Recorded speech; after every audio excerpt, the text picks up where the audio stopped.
Hello and welcome to On New Jersey's live coverage of the inauguration of Mikie Sherrill as New Jersey's 57th governor. I'm Laura Jones, and today we are bringing you an historic moment for the Garden State. We're taking a live look right now at the New Jersey Performing Arts Center in Newark, where history is about to be made. Today's swearing-in breaks with tradition. Instead of Trenton's War Memorial, the ceremony is being held in the state's largest city. And you can't really see, but there is energy that is no doubt building in the building. Crowds are gathering, dignitaries are arriving, and in just a short time, Mikie Sherrill will officially take the oath of office as New Jersey's next governor. And this is just the beginning of the day's events. Later tonight, the celebration continues with an inaugural ball at American Dream in East Rutherford. This moment follows a decisive victory in November's gubernatorial election. Mikie Sherrill defeated Republican Jack Ciattarelli by a wide margin, 57 to 43% of the vote. It is one of the strongest Democratic performances in a New Jersey governor's race in decades. It was a high turnout election, with Sherrill outperforming expectations, flipping key counties and extending Democratic control of the governor's office following Governor Phil Murphy's 2 terms. And now all eyes turn to what comes next. We're going to be here throughout the day to bring you all of those moments. Let's give you a timeline of the inauguration. At 10:30, right about now, the ceremony is scheduled to begin. At 10:45, Dr. Dale Caldwell, the Lieutenant Governor-elect, about to be the Lieutenant Governor, arrives. And then a little bit after that, Mikie Sherrill arrives. There'll be a color guard presentation, a joint session of the legislature called to order, an invocation. Then the Lieutenant Governor is going to take the oath, make some remarks. State seal will be handed to the Lieutenant Governor, presented to the Lieutenant Governor. Then the Governor will take the oath. There'll be a 19-cannon salute and flyover, and then Governor Mikie Sherrill will make her remarks. So we have our timeline there of everything that is scheduled, and I believe it's scheduled to last until about 12:30. We have Micah Rasmussen standing by. He is the director of the Rebovich Institute for New Jersey Politics at Rider University. He's been with us many, many times, and we're going to bring him on to talk a little bit about what to expect during this day and just really what a history-making moment it is. Micah, it's good to see you. Where are you coming to us from? You too, Laura. I am coming to you from right outside the auditorium in the atrium area, and it looks like things are starting to quiet down, so I think people are filing into the room. Yeah, can you tell us a little bit about some of the people you're seeing, and also, you worked for Governor Jim McGreevey in his communications office. Can you talk to us a little bit about how this is not necessarily the norm? It's usually held near the State House at Trenton's War Memorial. This time, it's being brought up to Essex County. Can you talk a little bit about that and the difference? Absolutely. So I think that Governor-elect Sherrill, for the next little while, is sending a very strong signal that this is not going to be business as usual in Trenton. Since 1790, since we've had a state capital, every new governor became governor in Trenton. So this is definitely a departure. And I think she wants to accommodate the 2,000 people who are her biggest supporters, who have been with her the longest. Let's face it, she's represented Essex County in the House of Representatives, and these are the people she knows best. They are very celebratory today. It's been 6 decades since we've had a 3rd term for a Democrat, so they are in the mood to celebrate this accomplishment for sure. Can you talk about some of the people who you're seeing filing in? I have a list of former governors from former Governor Byrne. No, I'm not Governor Byrne. Tom Kean. That would be something. He's still voting, but he's not here. He's still voting. Yes. But former Governor Tom Kean, former Governor Chris Christie. Can you tell us? Have you seen any of the other dignitaries and who might be filing in now? I have seen several mayors here. The mayor of Patterson, Andre Saig. I've seen the mayor of Trenton, Reed Gushura. So, Trenton, I said to him, wait a minute, Trenton's supposed to be feeling snubbed today. He's like, nope, just send us the money and we'll be okay.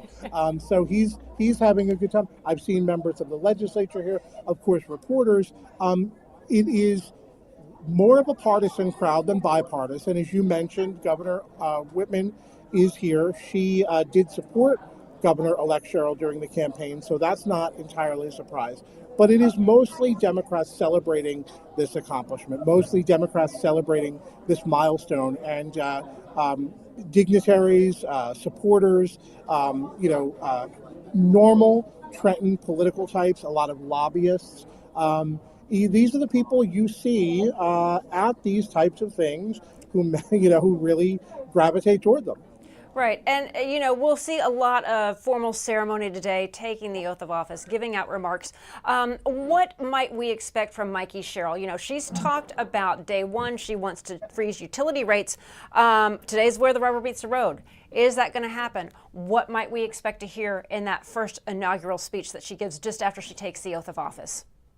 She has definitely kept her cards close to the vest, so we will have to see. She is not backing away from that day one promise that she made about utility rates. She has not stopped talking about it. So it's not as if we're not going to see something. We know there is going to be action just based on the fact that if she wasn't, she wouldn't keep on talking about it, right? So I'm deducing, but I think it's reasonable to expect that. The problem on affordability is that it's elusive. It is never going to be solved for everybody. So where do you declare the victory? She's got to bite off bite-sized pieces. She's got to figure out what it is that she wants to tackle, not try to tackle too much, but also be able to deliver on these promises that she has made. Because as we've seen with President Trump, he was riding high on affordability during his campaign. People are really, I think, out of patience with him on affordability just a year later. And so the window for her to act is narrow. The time now, Governor Whitman apparently is giving her some very good advice and saying, you've got to strike while the iron is hot. You've got to take this honeymoon period and make the most of it. She's going to have to see what she can come up with. Work with the legislature, reach across the aisle on property taxes. There is a serious proposal right now to go mandatory on school district consolidations. And so we'll see if that bears fruit. But that would be what it would take in order to try and do more than tinker around the edges. Yeah, I mean, you bring what strikes me in some of your comments just now is how she's getting some advice from Christy Whitman, right? Christy Whitman wasn't considered really a Trenton insider, and she and the legislature didn't see eye to eye. Mikie Sherrill, she's got a Democratic legislature, both houses with a really, a huge majority. One of the other things that she's going to have to really start rolling her sleeves up and dealing with is that state budget. So can you talk a little bit about that? The challenges, even though Democrats control the Senate and Assembly, that doesn't mean it's going to be smooth sailing, and it's going to be a pretty quick honeymoon period. That's a really good point. And forgive me while I reach down and plug this in. I apologize for that. No, that's I don't want to run out of juice on you. Right, very important. So you're right. The legislature is Democratic. Of course, Governor Whitman did have that as well. She became governor during that Florida backslide, so that backlash, and so she had the legislature with her. But you're also right. We remember it well because we worked in the State House together. She was not an insider, and the insiders didn't really. She was coming in from the outside.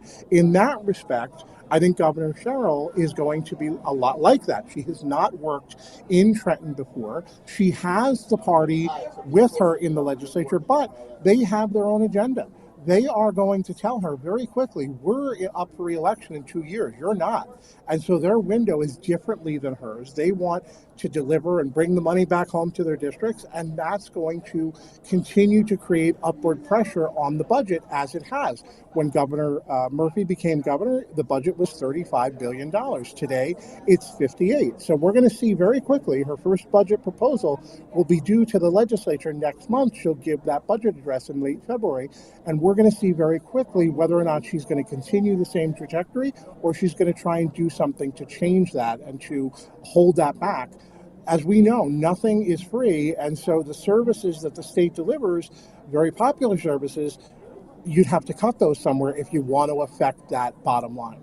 Yeah, one of the other things that I find interesting, first of all, like one of the first governors I watched being sworn in was Christy Whitman when I had first moved to this area. So that kind of struck me as I'm just kind of sitting back and thinking about that. But again, the work that Mikie Sherrill has to do and the timeline of what she has to do it, with so many things that are fluid, she's still hiring people. She's filled out the majority of her cabinet, but there's still a lot of appointments, a lot of jobs to fill. And we have the potential of even a possible storm coming. Right, so you have multiple issues that you are having to deliver on, from campaign promises to ensuring the lights are coming on and off in Trenton, to making sure motor vehicles, Department of Transportation, everything keeps the wheels keep churning. Can you talk a little bit about that and some of the challenges and things that might be going on behind the scenes that people may not be necessarily thinking about or not realizing? Because again, today's it's a day for Mikie Sherrill to celebrate, to take the oath of office. A lot of pomp and circumstance. A big gala tonight at American Dream in East Rutherford. But there is a reality of what has to be done, whether it be a storm coming, a budget coming. Delivering on campaign promises.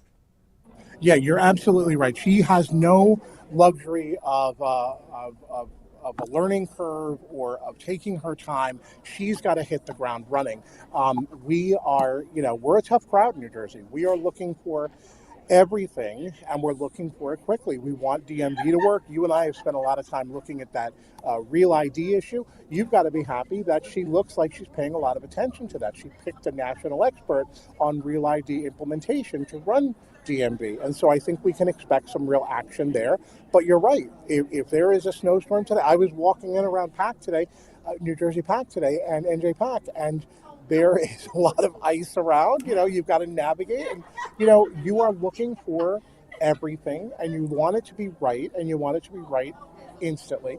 Now, she has some members of her cabinet that she is keeping around from the prior administration. She's allowed them to apply for those jobs or retain those jobs. She's interviewed a number of Governor Murphy's cabinet members and decided she's going to keep several of them.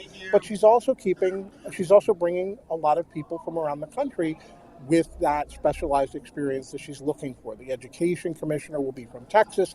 The DMV administrator will be from Colorado. She really is bringing a blend of New Jersey folks and national folks. Some will have New Jersey experience, some will not. Some of her closest advisors, the chief counsel, Tim Lydon, comes out of the legislature. He was the Senate Democratic executive director.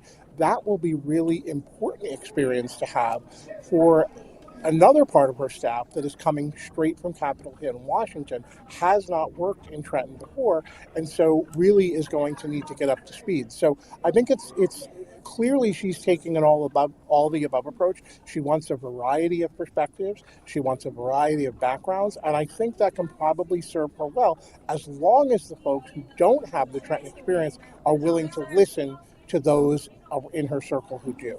Can you talk a little bit about, is this where the Lieutenant Governor-elect, soon-to-be Lieutenant Governor Dale Caldwell, comes in? He's worked at Department of Community Affairs. He has, a huge resume. Is this where he can possibly step in and help with that transition? Because it is going to be, it's still a very fluid, very much a transition. Yeah, I think you're right that he will be a key figure. I expect him to be a key figure. When he was trying to figure out, and she was trying to figure out which cabinet post he was going to lead, because our lieutenant governor law requires that you have a department that you run. We want you to have a day job. We don't want just one an LG without something to do. So when he was trying to figure out which one it was going to be, he said, look, I could go to community affairs. I was the deputy commissioner there. I could go to education. I've spent decades on local school boards in New Jersey. I could go to the Department of State, which is where he wound up. So, look, higher education. He's a university president. He's got a variety of experience in dealing with state government, different departments across state government. And I would expect, given that deeper than usual experience, you're going to see him play a role across the department. He's going to sort of, I don't have this. She hasn't said this, but I would expect him to tap into his expertise on a variety of issues in a variety of departments. She's going to lean on that. She's going to lean on that knowledge. Yeah. The ceremony was actually supposed to begin, so it's running a little bit behind, which, that's not certainly not unheard of. But Lieutenant Oh, Governor, let me tell you, yeah, Laura, I'm yeah, sorry, I don't want to, I apologize. yeah. The security here was fraught. It was serious business. There were 2,000 people in this lobby waiting to get in. My laptop case had to go. The bomb sniffing dogs had to go through all kinds of security to get in. The state police, working with the county sheriffs and the local police, have done an excellent job of getting everybody through here. But it's a task that takes time, and you complicate that with everybody getting in from the snow and the ice. It's just not an easy logistical task to get everybody in. It is quieting down here, so I think it will be starting fairly shortly. Well, that's another interesting point because you have state police who spearheads that, and they're used to doing it in Trenton. Because I was just thinking back to the War Memorial, there's always security going in, no doubt ramped up even more so. But now you have a different logistic, And Yeah.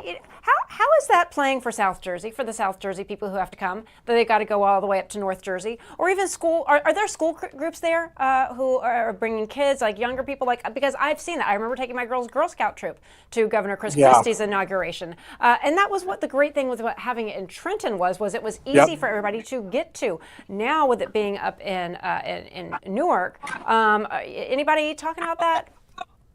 I have not seen school groups, and I have not seen a lot of South Jersey people. I think what the Sherrill team would tell you is this is the turn for the North Jersey people to have a local inauguration.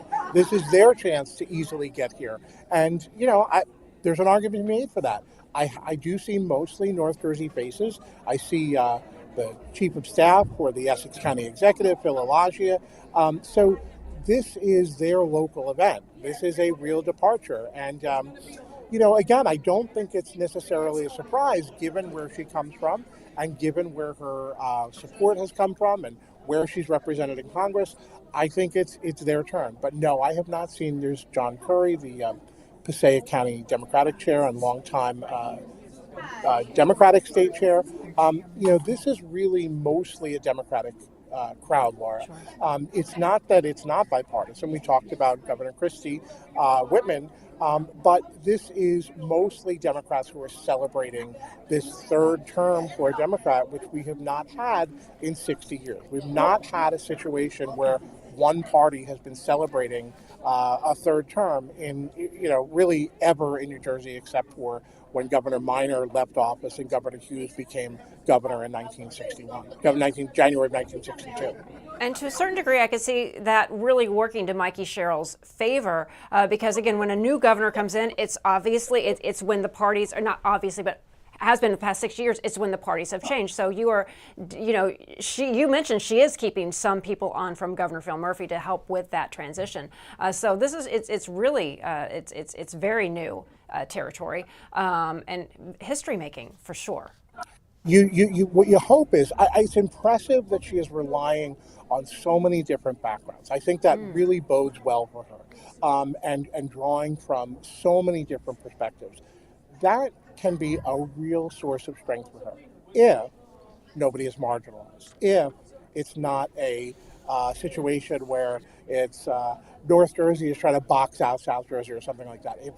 If she can bring the balance as a leader, that's her job. If she can bring that balance and rely on all of them and listen to the best of ideas from everyone, this can really work out well for her, I think.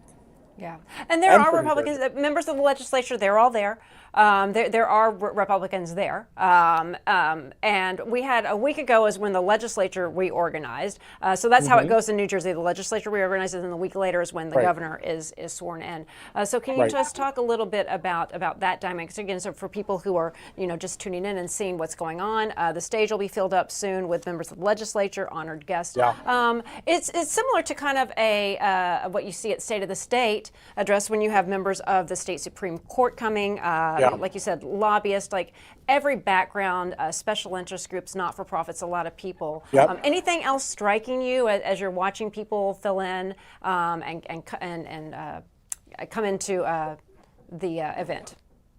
Well, you're right when you say that the people on the stage will be the same people as when it was in Trenton, when it has been in Trenton.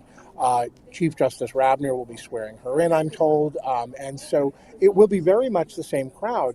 But The fact that they're not just going to go across the street from the War Memorial back into session in the afternoon does mean one real difference, which is that a lot of her cabinet heads who were traditionally confirmed on Inauguration Day, when the legislature goes back into session in Trenton, will not be happening today. That's not a big deal. They can be confirmed at any other legislative session coming up. That's not the That's problem. right. It's not really a problem. But Yeah. what it also means is that you don't have that fixed moment in time that everybody's working toward. You don't have that real deadline that everybody knows that they're trying to get as many of these cabinet members in place and confirmed so that they're not acting. And that means that that can slip from here. It can slip to the next session or the session after that. This is a process that I read one account today that said that it's going to take a few months. So, again, it's not a practical difference. You can run the department as an acting department head, but it's certainly better to have that permanent position, that sense of permanency as you're making those most profound changes. We talked about striking while the iron is hot. During this honeymoon period, you don't want to squander that with your confirmation. You want to be able to move right into that 100-day agenda, the most important things that the governor wants to get done in your department. You want to set to tackling those right away. Yeah, that is such a good point about the logistics of the day. You have the swearing, the oath of office, and then you, from the Trenton War Memorial, for people who may not be familiar, who haven't been to that part of the Trenton, it's just behind the State House is the War Memorial, another big venue where they hold the swearing in, and then the governor moves from there over to, or the legislature moves back over to the State House, and they hold a session. So, and can you just talk a little bit about some of the events also surrounding the day? Like when Jim McGreevey was sworn in, that was such a celebration because there was a parade. I remember so we went to the War Memorial, and then there were rooms at the side because he had just had his daughter, Jacqueline. Yep, Right, that's his daughter right. was born, and Dina, right? That's right. And I just remember that being a day that just kept going on and on and on. He had his inaugural gala, I think, at the Raritan Center Parkway. So I remember just like moving from place to place to place a lot. Mikie Sherrill is doing obviously the inauguration, and then there is a gala tonight, but there doesn't seem to be, there are other events, but not as much of the pomp and circumstances as perhaps other governors have had. Yes, that's right. She has spaced her schedule out. There was a day of service this weekend that she held. There was a military observance this morning at a park in Newark. And so you're right, the traditional ball will be held at the American Dream Mall tonight. What could be more Jersey than that? Yeah. And so she does have all those elements, but it does seem to be spaced out a little bit more. She was in Camden over the weekend doing community service with some of her incoming cabinet members. So it has been a little more subdued. I can say that the crowd here, very, very enthusiastic. But if you go outside and you go a block away, people don't really know what's going on, right? They're not a part of it. And so I don't know that she's engaged New Jersey so much in a broader sense, which is a very hard thing to do, let's face it. That's a good point. When I was talking about yesterday, I was out and about and mentioning, oh yeah, the governor is being inaugurated. I don't think it necessarily is registering with a lot of with a lot of people. Can you because there's so many other stories dominating the national headline, and then people the day-to-day life. Now, Laura, let me stop you for a second, because that can both play to her advantage. We are paying a lot less attention to our governors than we used to. We've gone from one of the largest State House press corps, which you were a part of, to really, I read an account over the weekend to study that we have one of the smallest set of local reporters now covering on news in New Jersey in the nation, 49th out of 50th. So that lesser amount of attention can be a blessing when you don't want the attention focused on you, when you want to sort of, do your job unobstructed, that can be a blessing. But when you need to engage the public, it's a much bigger challenge to do that today. And I think it cuts both ways for governors today and will cut both ways for Governor Sherrill. And one of the other things when you're talking about that, and you know the lack of a press corps, is you used to have just an entire row of reporters there at the State House. Most governors, up until the pandemic, well, not the pandemic, it was when they did the renovations for the State House. That executive building was closed, so Governor Phil Murphy went to another area. He spent a lot of time in Newark. So our audience understands you have the State House in Trenton, where the governor has an office, but there's also one in Newark as well. That's right. Do you think that? Do you have any indication of how much time she might spend in Trenton as opposed to Newark? And how do these things matter when it comes to the press corps and accountability and those relationships? I was speaking to a former Star-Ledger reporter, and we were just talking about how physically walking around the State House is incredibly difficult. And that's where you make your connections. You would be able to make eye contact with somebody in the governor's office. I would know such and such sits right outside the governor's office, and you know, you make eye contact and they know, oh, you might need something. Can you just talk a little bit about those dynamics and where she physically is, how that may or may not be changing? Governor Phil Murphy spent a lot of time at the office in North Jersey. He did. And it feels like a ghost town often in Trenton because it's just so locked down with security now that the renovations, that executive main part of the State House has been renovated. It's really hard to move around unless you are full-time in the governor's office. You know, reporters are limited as to where they can come and go. Special interest lobbyists, you know, people used to come and go. It was, you know, hustling and bustling. Now, not so much. Yeah, I worry about this, and we got an early sense of this, as you say, when the State House was closed, when the executive wing was closed. And you know what? I talked to a lot of people about this. I'm very interested in the history of it. You know, did it hurt the governor in terms of his legislative relations, not being in the same building as them? Was that a handicap to him that he was down the block and he couldn't just summon them as we are so used to when they're all in the same building? During the late night budget sessions, come up and, you know, we'll huddle and we'll figure this out. We'll make a deal, right? That is sort of the tradition. That could not be the case during the years of State House renovations. But you know what? Bottom line, even though everybody seemed to agree that that was a real hindrance for him, when you look at his accomplishments, particularly his legislative accomplishments, the most progressive governor we've ever had in New Jersey, it didn't seem to suffer in terms of what he was able to get through the legislature, whether it was the cannabis, whole implementation of cannabis, or whether it was the minimum wage, or the social justice issues that he championed. There's no question that he was able to get a lot done in spite of that. So I think we look at this and we say this matters, and it does, but I think it also just means that you have to redouble your efforts. Now, Governor-elect Sherrill has not said a lot about how much she'll be working in Newark. We do know that she will continue to reside in Montclair. She will not be moving into Drumthwacket, as most of our governors do not. Yeah. She has children who are still in school up here, so that will not be something she does. And by nature, that creates a very long commute. That creates, a situation where she's getting back and forth either by car or by helicopter. That's going to be a lengthy commute. And so my expectation is that she will be this will be a continuation of what we saw during Governor Murphy, where we will see her spend more of her time in Essex County, in Newark, and less of her time in Trenton. I don't know what the dividing line will be. I can't say it's going to be 50-50, but I would say that will continue. You're not going to see a governor spending more time in Trenton, I think, than we saw with Governor Murphy. I think that she'll, take this tradition that he has sort of changed and say, all right, I'm running with this. I'm continuing this practice. I think that's what we can expect to see. And I'll tell you, the people in Trenton, residents of Trenton, people on council, mayor, they're not thrilled about that. Again, Mayor Gushiro says just make sure you send the money, but they're not thrilled about that change. And we'll see whether or not it has an impact going forward. It'll have whether it has an impact on the legislative relations. Yeah, the governor's mansion is called Drumthwacket in Princeton. The last governor to live there full time was Governor Jim McGreevey. Other than that, it was Jim and Lucinda Florio lived there. The only two. Prior to that, the governor, Brendan Byrne, lived in Well, Morven. we had a The switcheroo there. switcheroo, right? So Morven used to be the governor's residence. Governor Walter Edge bought that, and he bought it from the Stockton family, descendants of the Stockton family.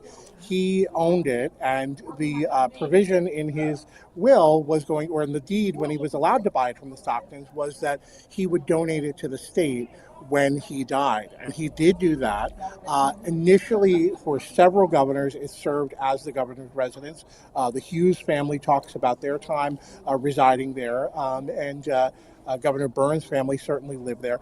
But at the conclusion of Governor Burns' term, Morven was turned into a museum, which it is today, and the state bought Drumthwacket and turned that into the governor's residence at that time. Yeah, and I know that I keep on kind of steering the conversation back to this point, but there's also a reason, Trenton is the state capital for a reason. It's easy for everybody to get to. So I'm wondering how, again, the South Jersey delegation, how they are, if there's going to be tension there. I will say this.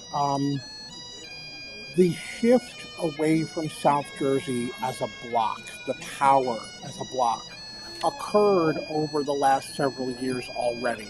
I would say, maybe some people would disagree with me, but I would say that the Norcross machine has missed a couple of steps. They did not get their choice of governor elected. They have lost their lock grip control of the legislature. They when Senate President Sweeney decided he was not going to continue to be Senate President, he was unceremoniously dumped from the Redistricting Commission, and they chose a map that sort of decentralized South Jersey as a priority for the Democrats. So I would say this shift away from South Jersey has already been happening.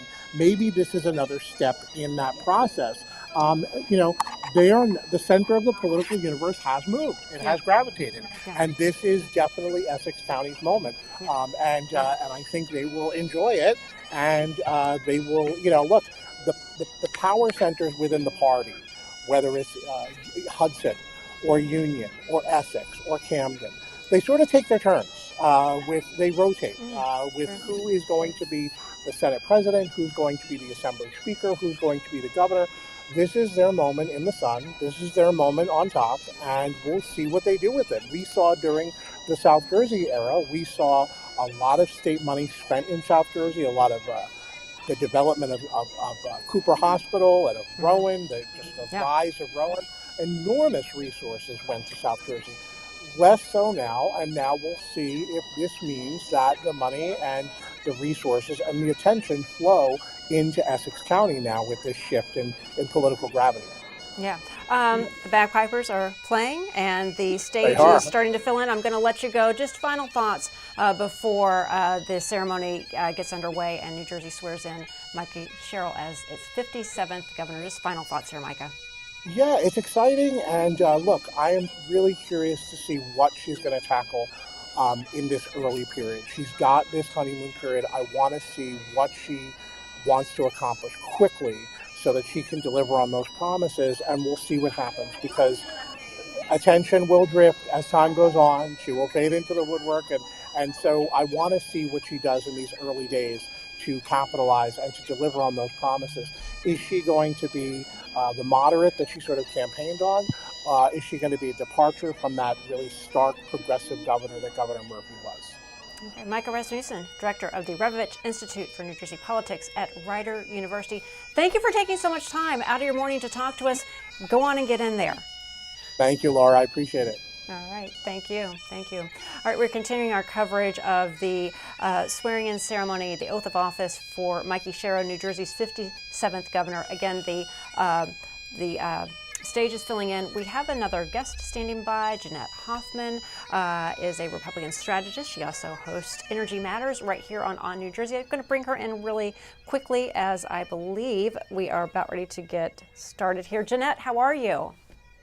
Hi, Laura. Good morning. How are Good morning to you? you. We might have to dip out in a few minutes. It looks like a lot of the stage is filled in, but I just want to get your thoughts here on so much history being made from the second female governor, the first Democratic woman governor, the fact that it's not in Trenton and it's in North Jersey. What do you think?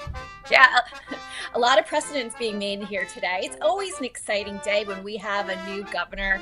Complete blank page for Mikie Sherrill. She gets to set the agenda. She was elected by a huge margin. She campaigned as a moderate, as Micah just said, on affordability, on lowering the cost of energy, and let's see what she's going to do with it. I think one of the first executive orders we're going to see from her is to freeze energy rates, to lower the cost of energy. We could see that as early as tomorrow. How she's going to do it is anybody's guess. We're going to have to wait and see.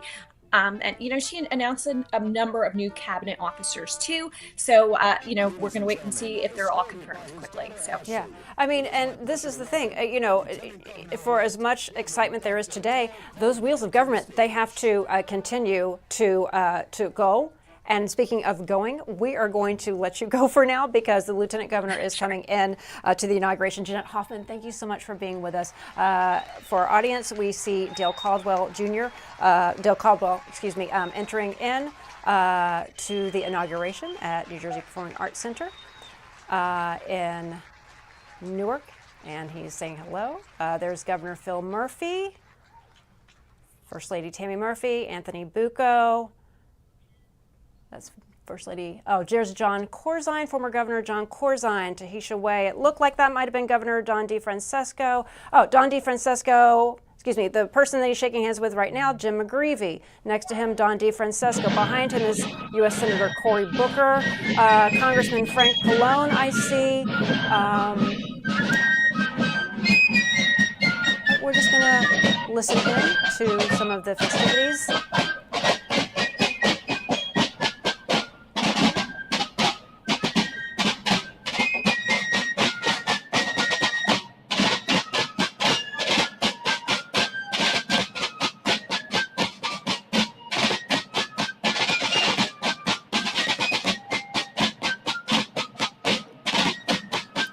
Please welcome the governor-elect of the great state of New Jersey, joined by her family, Jason, Maggie, Lincoln, Ike, and Merritt, Mikie Sherrill.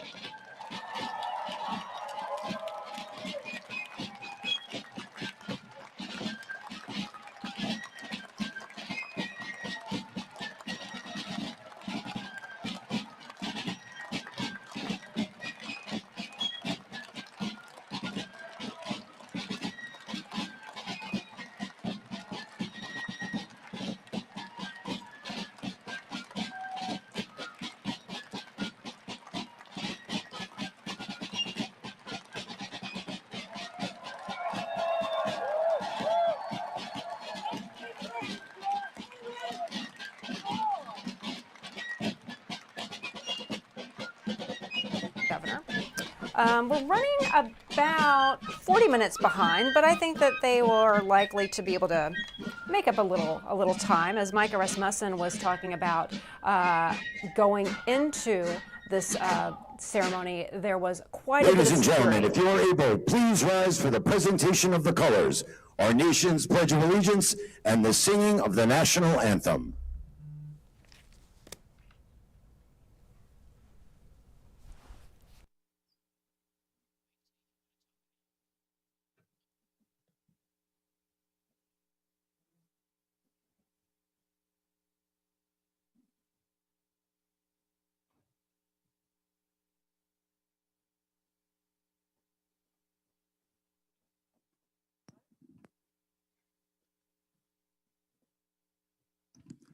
Ladies and gentlemen, please welcome Emerson Crooks, who will lead us in the Pledge of Allegiance.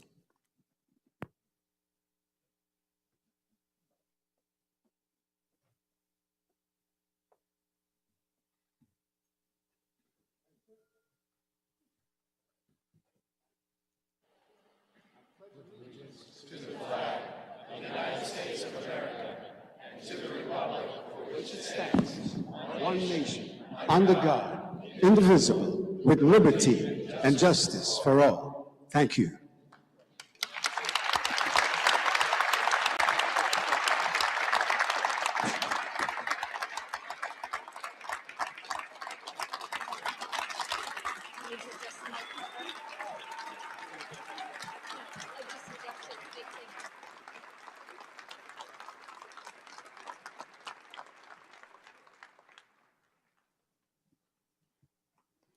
please remain standing for the singing of our national anthem by Ms. Genesis Rincon.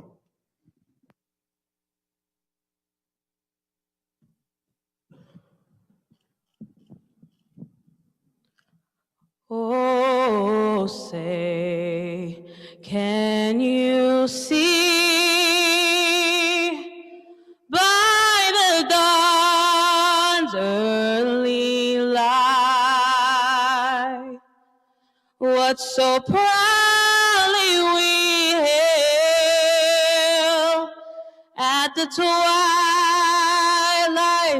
last gleaming, whose broad stripes and bright stars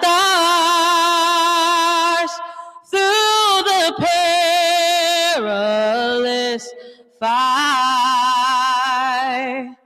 o'er the ramparts we watched were so gallantly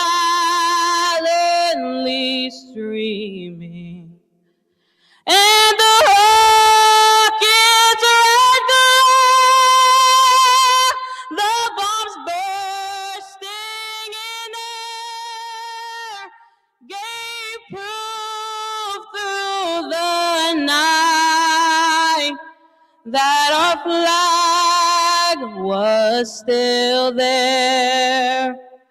Oh, say, does that star-spangled banner yet wave? Oh, the land of the free and the home of the brave.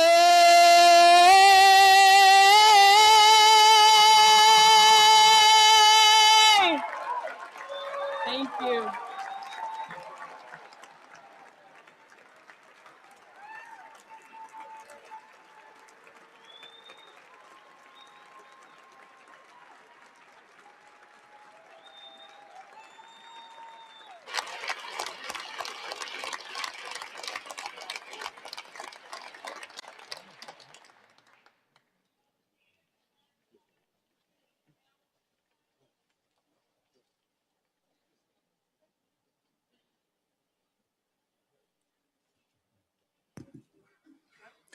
Ladies and gentlemen, you may be seated. It is now my pleasure to welcome to the stage Assembly Speaker Craig Coughlin and Senate President Nick Scutari to call the joint session of the legislature to order.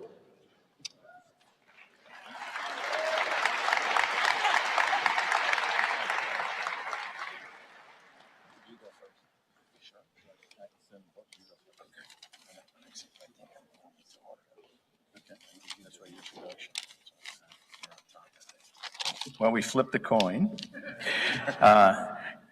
Good morning, everyone, and thank you. On behalf of the great state of New Jersey, the Senate President and I extend our sincere thanks to each of you for being part of this historic inauguration of New Jersey's first female Democratic governor.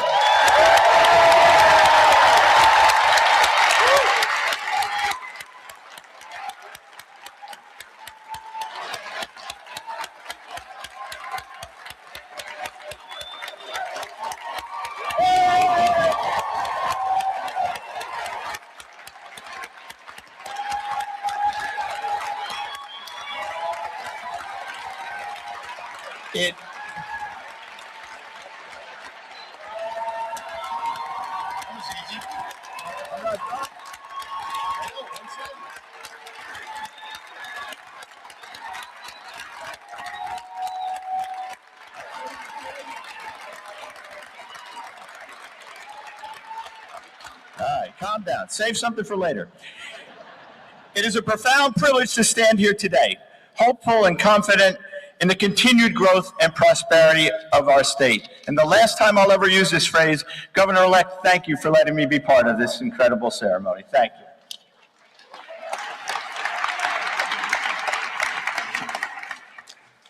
Honored guests, Ladies and gentlemen, it is with great honor that I call to order the inauguration of the 57th Governor of the State of New Jersey, Mikie Sherrill and Lieutenant Governor Dale G. Caldwell. Congratulations.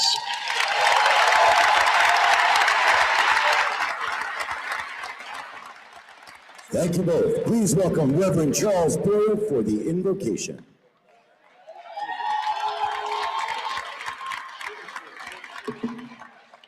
This is the day that the Lord has made.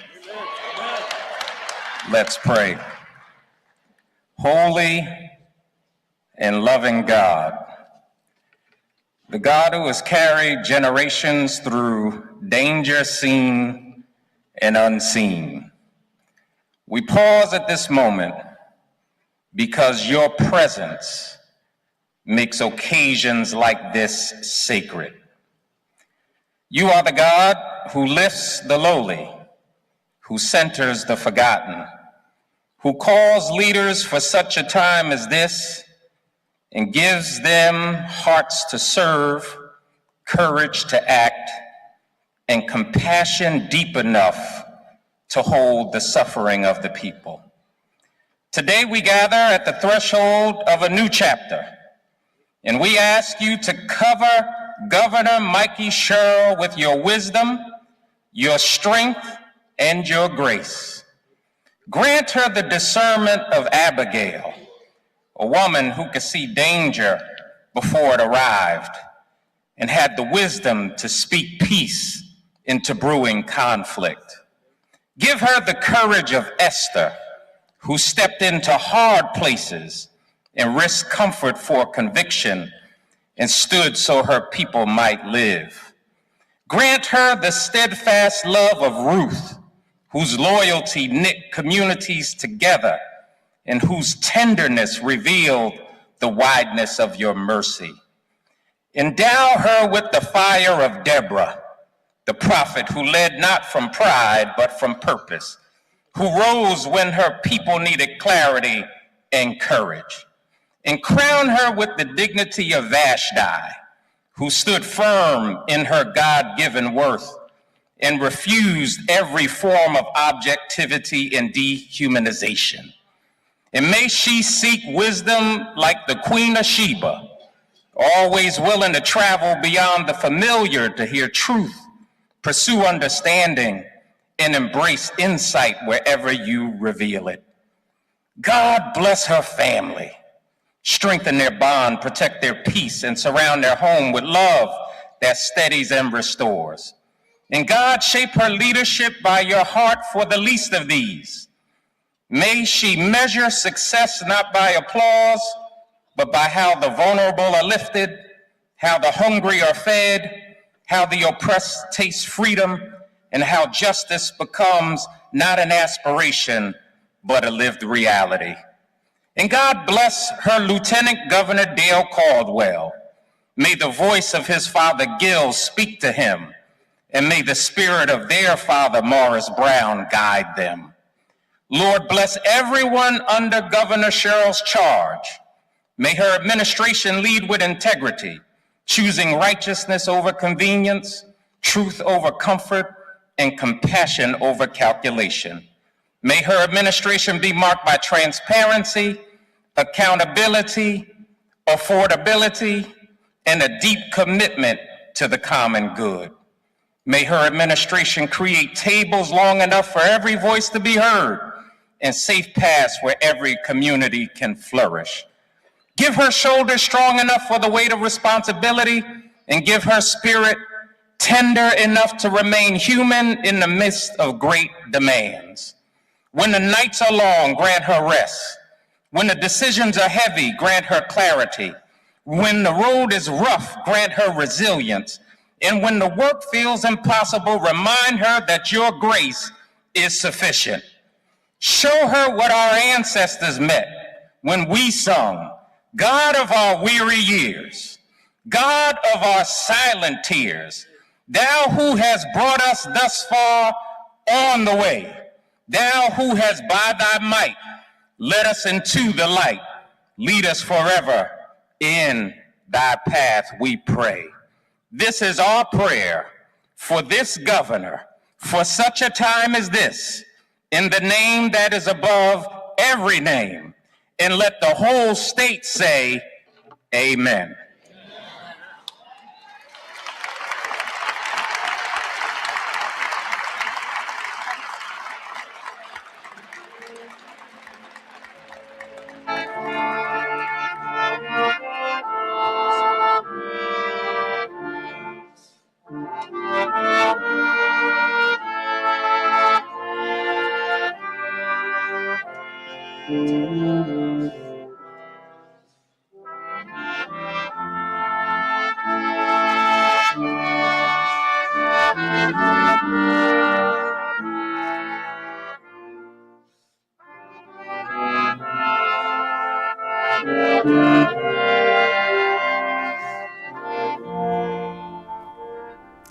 You're watching On New Jersey's continuing coverage of the swearing in of Mikie Sherrill, New Jersey's 57th governor. There are 2,000 people gathered right now at the New Jersey Performing Arts Center. Some of the notable guests in attendance include former New Jersey governors, almost former governor Phil Murphy for a few more minutes, still governor, former Governor Chris Christie, former Governor John Corzine, former Governor Jim McGreevey, former Governor Don DeFrancesco, former Governor Christie Todd Whitman, and former Governor Tom Kean. Lieutenant Governor Way and former Lieutenant Governor Kim Godano are in attendance today, as well as Democratic leader Hakeem Jeffries is in attendance, along with Virginia Governor Abigail Spanberger and Delaware Governor Matt Meyer. We have members of our congressional delegation from New Jersey, including U.S. Senator Cory Booker and Representatives Frank Pallone, Donald Norcross, Bonnie Watson-Coleman, Rob Menendez, Monica McIver, Herb Conway, Nellie Poe, and Josh Gottheimer. We have other members of the U.S. House of Representatives. Former Chief of Naval Operations is there. Former U.S. Naval Secretary Carlos DeToro. Former Giant Star Tiki Barber is there, along with current members of the state legislature. We already saw the Senate President Nick Scutari and Senate Minority Leader, Nick Scutari and Assembly Speaker Craig Coughlin. Minority Leader Anthony Bucco is there from the Republican side. The Assembly Minority Leader John DeMaio, as well as other members of the Senate and Assembly. There is leadership again. I have this spokesperson for Mikie Sherrill. Leadership representing 24 counties and key NATO allies are in attendance, including representatives from the United Kingdom, France, Italy, Germany, Belgium, Canada, Denmark, Poland, Ukraine, Japan, India, South Korea, and Taiwan will be represented among others. Colleagues from the U.S. Attorney's Office, including former U.S. Attorney Paul Fishman. Classmates from the Naval Academy, as well as fellow service members from the new U.S. Navy. Let's go dip back into the coverage of Mikie Sherrill. Next up, the Lieutenant Governor will be taking the oath of office. Dr. Dale Caldwell is Chief Justice of the State Supreme Court, Stuart Wabner.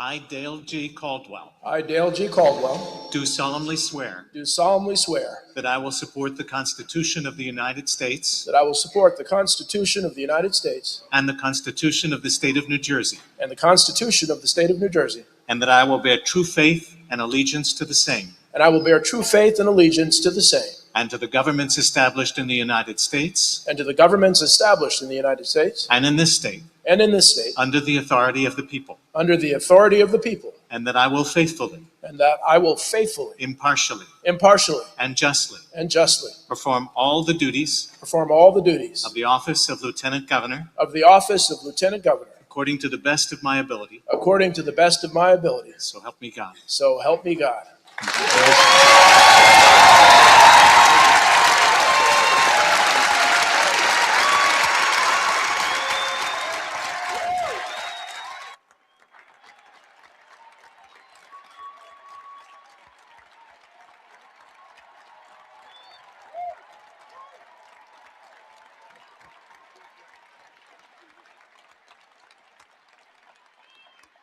Thank you so very much.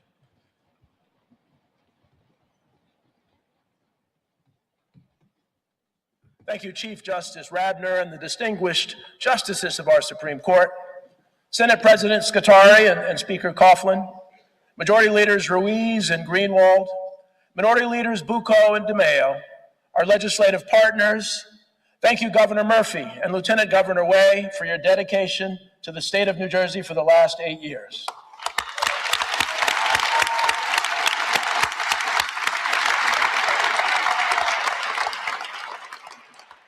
And to the late Lieutenant Governor Sheila Oliver, who was a mentor to me for many, many years.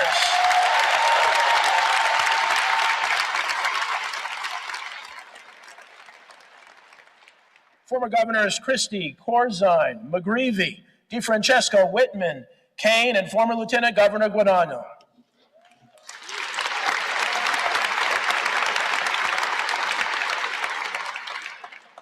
Members of our congressional delegation, and most importantly, the Governor-elect and soon-to-be Governor Mikie Sherrill.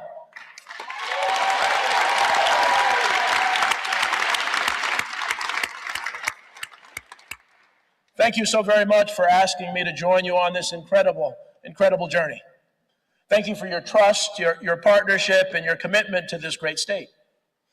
To my daughter Ashley and my family, thank you for your unwavering love and support.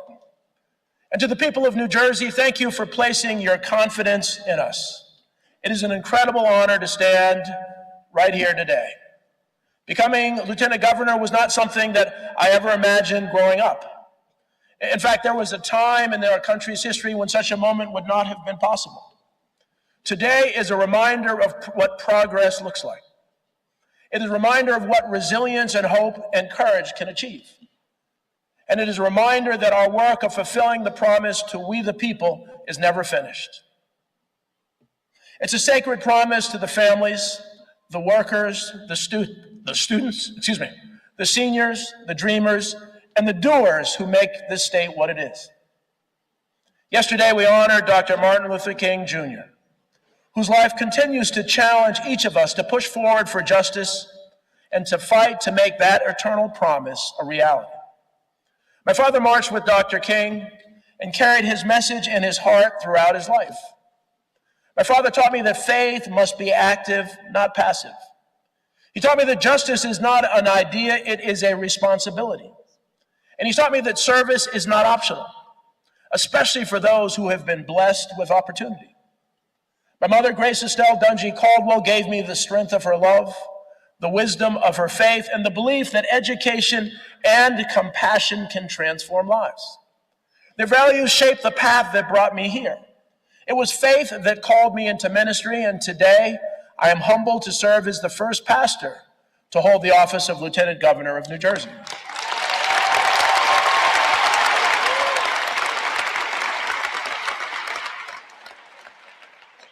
It was justice that led me to serve on the school board and eventually to lead a college. Because I believe education is the key to opportunity and the foundation of a fair society. It was service that inspired me to help small businesses and community organizations, the churches, the nonprofits, the family-run shops, the people who keep neighborhoods strong and who make our communities come alive. My parents taught me that we must support those who too often go unseen or unheard. They taught me to champion small organizations, small businesses, and hardworking families who carry the weight of our communities on their backs. Proverbs chapter 31, verses 8 to 9 tells us to speak up for those who cannot speak up for themselves, defend the rights of the poor and needy. This verse is more than scripture to me. It is a promise I make to you today. It will be my guiding principle as your Lieutenant Governor. It is because of these convictions that I was excited to join Governor Sherrill in leading the state. I've seen firsthand her incredible dedication, her discipline, and her unwavering commitment to the people of New Jersey. I've seen how she has dedicated her life to upholding the Constitution. I know we share a belief that every resident, every child, every family deserves a real chance to thrive. Together, we will work tirelessly to serve the state with integrity, with accountability and compassion. We step into leadership at a time of deep national division and growing anxiety. We have witnessed attacks on rights, freedoms, dignity, and truth. We have seen vulnerable communities targeted and democratic institutions threatened. That is why I am deeply honored to serve not only as Lieutenant Governor, but also as Secretary of State, with the immense responsibility for safeguarding our elections and protecting the right to vote. Amen.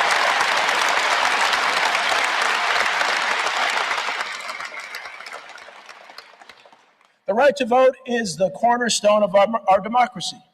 It gives every person a voice in shaping their future. Dr. King reminded us that without the right to vote, we cannot live as democratic citizens. We can only submit to the edict of others. We will not allow that to happen in New Jersey.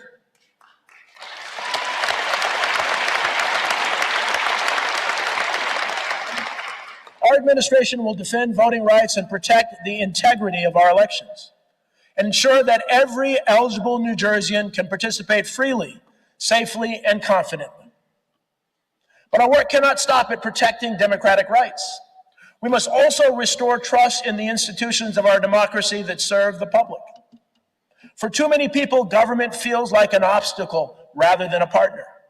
For many families, the systems designed to support them feel slow, confusing, or indifferent. That's why the first thing we did after winning this election was listen. And the message was clear. The status quo is not working. That is why our administration is focused on lowering costs, strengthening small businesses, and expanding opportunity for every resident. Because that is what responsive leadership looks like. But beyond policy, we must strengthen the social fabric of our state. At a time when Washington is intent on tearing us apart, here in New Jersey, we must rebuild the trust between neighbors. In the church, we say, love your neighbor as yourself. And in my church, we add, we love you, and there's nothing you can do about it. Loving your neighbor means respecting their dignity. It means valuing their humanity. It means creating a state where everyone belongs, regardless of who they voted for or whether they voted at all. As your Lieutenant Governor, I promise to work for you, to fight for you, and to help you pursue your dreams. It's worth noting that both our state constitution and the U.S. Constitution begin with the powerful promise and powerful words of we the people. The promise that all of us deserve to live the life we dream of, and turning that promise into a reality will be the guiding principle of our administration. From Trenton, we can show the people of New Jersey and the rest of the country what good, effective, and responsive government looks like. New Jersey is uniquely positioned to lead the nation forward. We are one of the most diverse states in America.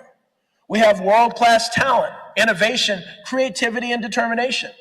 We are home to families who work hard, who dream boldly, and refuse to give up. I believe that with all my heart that our best days are ahead of us. And I believe that together, with a strong sense of faith, justice, and service, we can build a New Jersey where every resident has the chance to flourish. Thank you for the privilege of serving as your Lieutenant Governor. Thank you for trusting me as your Secretary of State, and thank you for believing in a future that is brighter and more hopeful for all. May God bless you. May God bless the great state of New Jersey, and may God bless the United States of America.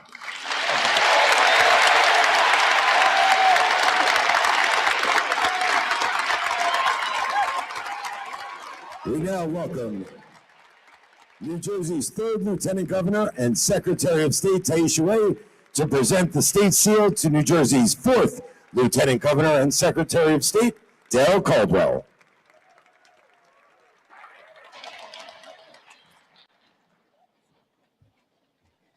Now, isn't this a beautiful day, y'all?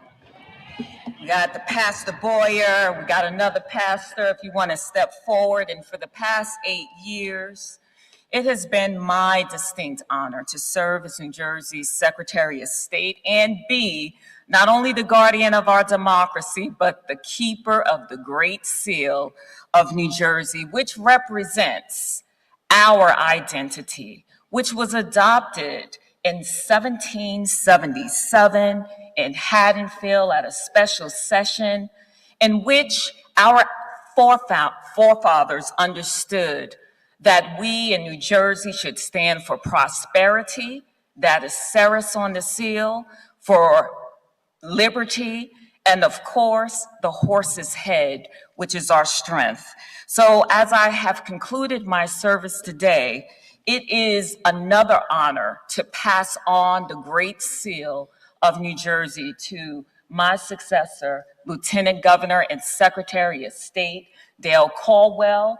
We trust that you will underscore the belief and importance of we the people and admirably protect and guard the 9.5 million of us. Thank you so much and congratulations. Thank you. Thank you so much. Thank you so much.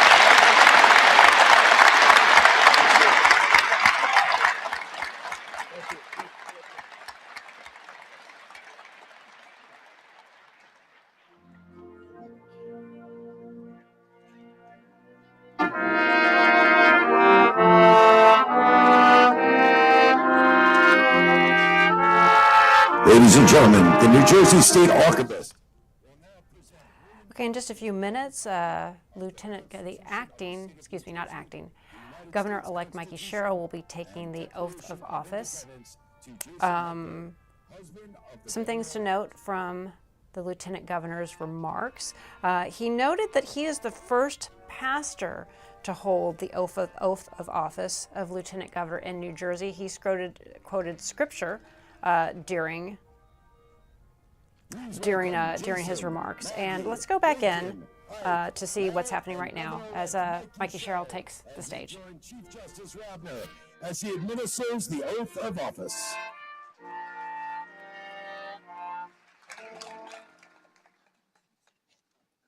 I, Mikie Sherrill, I, Mikie Sherrill, elected Governor of the State of New Jersey, elected Governor of the State of New Jersey, do solemnly promise and swear do solemnly promise and swear that I will support the Constitution of the United States that I will support the Constitution of the United States and the Constitution of the State of New Jersey, and the Constitution of the State of New Jersey, and that I will bear true faith and allegiance to the same and that I will bear true faith and allegiance to the same, and to the governments established in the United States and to the governments established in the United States and in this state and in this state, under the authority of the people, under the authority of the people, and that I will diligently, faithfully, impartially, justly, and to the best of my knowledge and ability,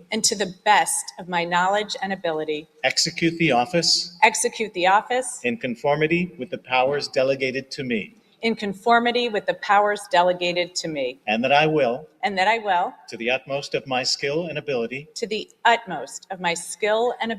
promote the peace and prosperity, and maintain the lawful rights of the State of New Jersey. So help me God. So help me God. Congratulations, Governor.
Ladies and gentlemen, put your hands together once again for the 57th governor of the state of New Jersey, Mikie Sherrill.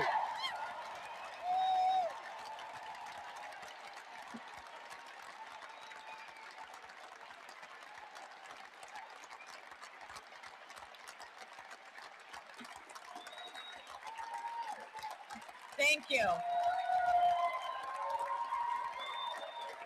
Thank you all so much. Thank you.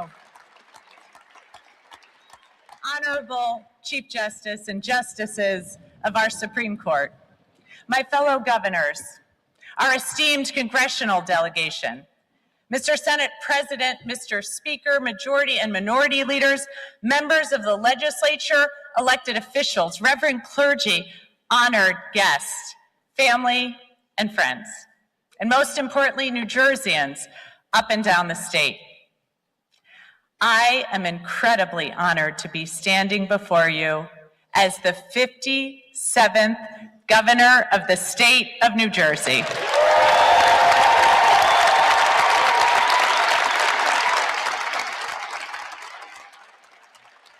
And I want to thank everyone who's traveled from near and far to be here today. You have all made this day truly special. My aunts and uncles, brothers-in-law, cousins, nieces, nephews, I can't tell you how much it means that you are all here. Mom, Dad, Megan, Mary, I love you guys so much. Thank you.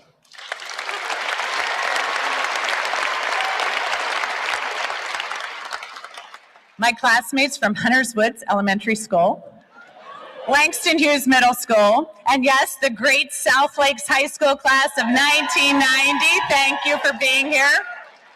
Mr. Jenkins, my principal, and Ms. Cascio. Like so many people, I would not be here today without the great mentorship of wonderful teachers. My classmates from the Naval Academy.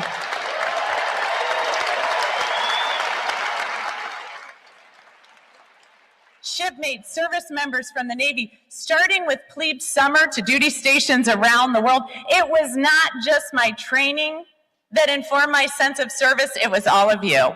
Thank you. And in the U.S. military, we've always said we never fight alone. That's because we fight alongside friends and allies. So thank you to all of our ambassadors and consuls general for joining us here today.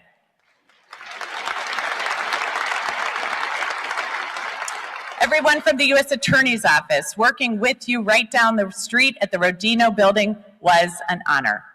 And despite the troubles that our former office is now facing, I know your dedication to justice is unwavering.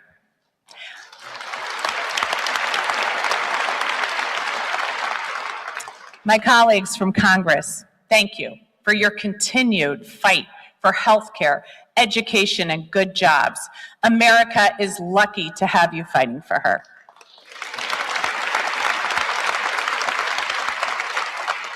I want to give a special thank you to Governor Phil Murphy and First Lady Tammy Murphy.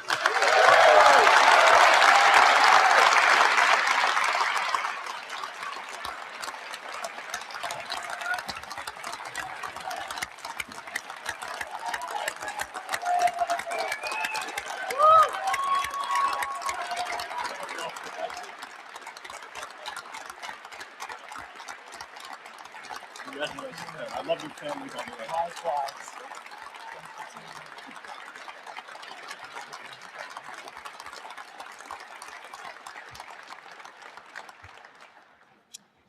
You both have truly shepherded our state through perilous times, and your dedication to improving the lives of working families, including by raising the minimum wage and fully funding the pension for the first time in decades, speak to your enduring concern for New Jerseyans. Thank you. There's a governor that I am so sorry won't be with us today. Although Governor Cody just passed away, his dedication to our state and his connection to her people won't be forgotten.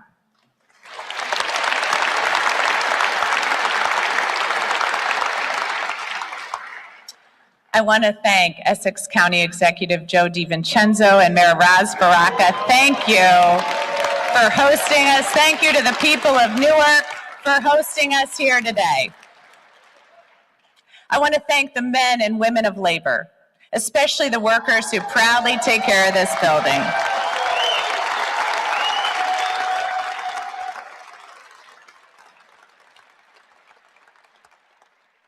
And congratulations to our Lieutenant Governor, Dr. Dale Caldwell, and to his daughter, Ashley. I am so incredibly lucky to have a partner like you, and I look forward to making history with you today.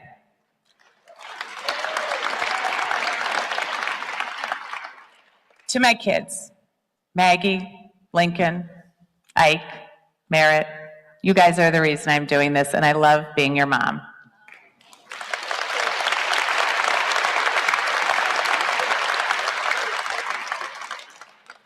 And finally, to my husband, Jason, you are a steady hand in the chaos of raising 4 kids, running multiple elections. You offer sage and sometimes not sage advice. You've been a true partner in the challenges we've taken on. You are amazing, and I love you.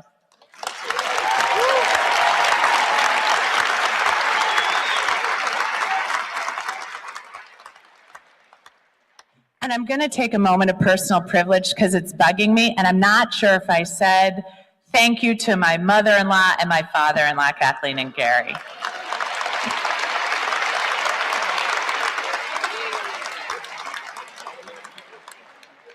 Quite frankly, thank you to every single person here today. I value your support as we embark upon this administration and the challenges ahead. We enter 2026 commemorating our nation's 250th anniversary.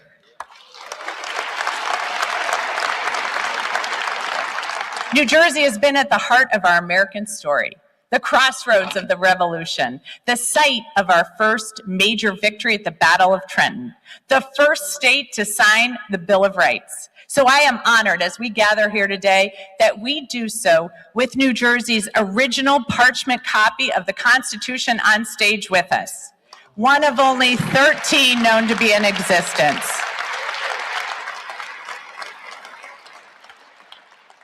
I wanted to take my oath on it. It's a little large. A document, by the way, that New Jersey unanimously ratified. The Constitution, born out of challenges of the early republic, clearly lays out our values. To form a more perfect union, to promote the general welfare, to secure the blessings of liberty to ourselves and our posterity. Because you see, inherent in our Constitution is a framework for opportunity, a commitment, a covenant that ties generations together.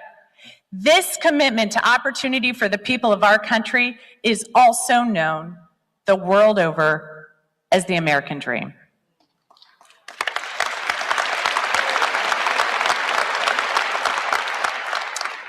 And like so many families, my American story did not begin that auspiciously. From what relatives have told me, it includes people fleeing a famine, others fleeing religious persecution, and even once they arrived here, the road to success was uneven. Poverty, economic devastation, sometimes building something for your family only to lose it, forces beyond your control. But over and over again, this country has offered my family opportunity found nowhere else in the world. From my grandfather landing a good union job after the war,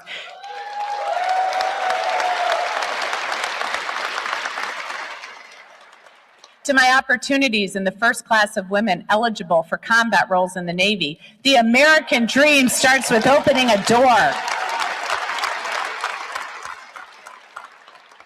With an understanding that no matter who your parents are, where you're from, what religion you practice or ethnicity you claim, the doors to opportunity in this country should be open to everyone. That is the story of New Jersey. And yes, we are far from perfect. I know we are. But generations of families have found their American dream here.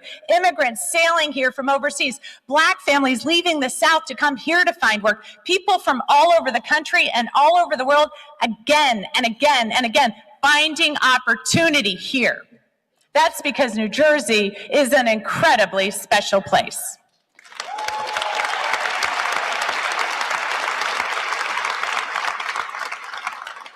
The course of American history has been determined here. It was just across the street in Military Park, where the cannons were just fired, that Thomas Paine began to pen his pamphlet, The American Crisis. It galvanized a nation. During the Industrial Revolution, Trenton built this great nation. Picatinny Arsenal constantly defends our hard-won freedoms as the arsenal of our democracy. So here in New Jersey, we have invented everything from the light bulb to the moving picture to the laser. We have artists from Sinatra to Springsteen to SZA. New Jersey, in my humble opinion, never gets enough appreciation. So, as the newest leader of our great state, for all these artists, battles, and innovations, I just wanted to take a moment to say, you're welcome, America.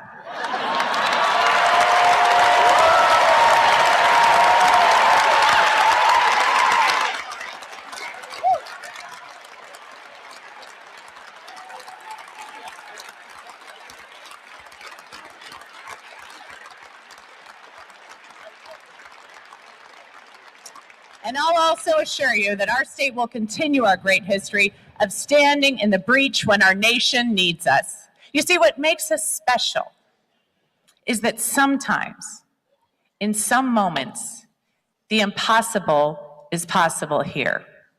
So we are unafraid to take on tough challenges. We never assume we've lost the fight before we even enter the ring. So when I get asked, and I do get asked, was I surprised at the results of this election? I can honestly say no, not in the least, because I know New Jersey. Yes, we are loud and brash, and sometimes we tan like it's 1980. Our Giants, our Jets, and Eagles don't even claim our state as home despite our rabid devotion. There are an inordinate number of young men wearing chains here, including my two sons. We go home, we speak different languages. You know, in this election, I learned that in South Jersey, they pronounce Taylor ham pork roll.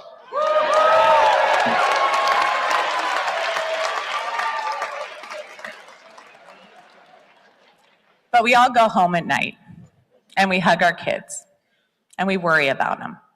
We worry about our parents. We worry about ourselves and our future. But because we live here, we refuse to give in to fear or despair.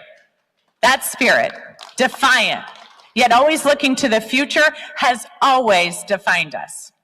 In fact, not too far away, in the greater Camden metropolitan region, in a place called Philadelphia, Thomas Jefferson wrote a Declaration of our Independence, marking the birth of this great nation.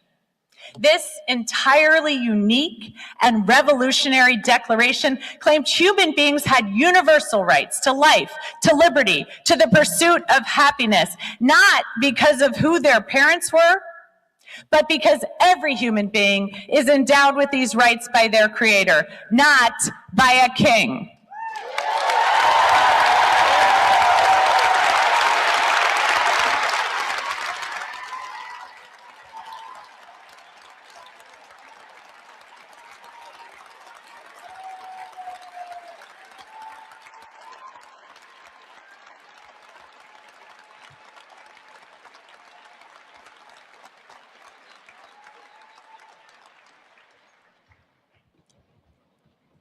The earth has rarely seen an idea put to paper that has ignited such a fire in her people, a fire that has burned for 250 years.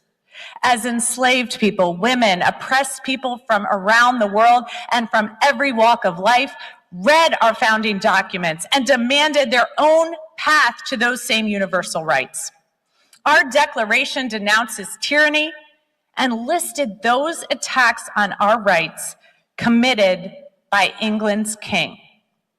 The list of grievances in our Declaration of Independence included these charges against the king. He has refused his assent to laws. He has obstructed the administration of justice. He has made judges dependent on his will alone. And yes, he has kept among us, in times of peace, standing armies without the consent of our legislatures.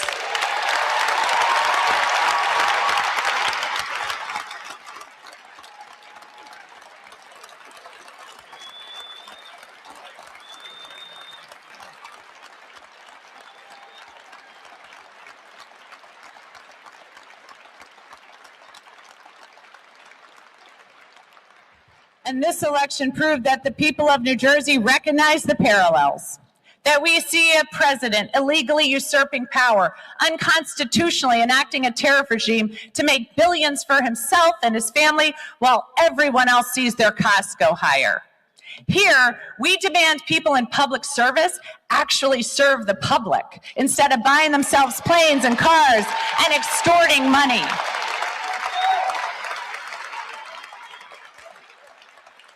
And on November 4th, the people of New Jersey once again gave the nation a glimmer of something it hadn't felt in months.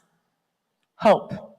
Yes, 250 years after the Declaration, 250 years after General George Washington crossed the Delaware into the Promised Land, I am proud to say that once again, New Jersey is leading the way.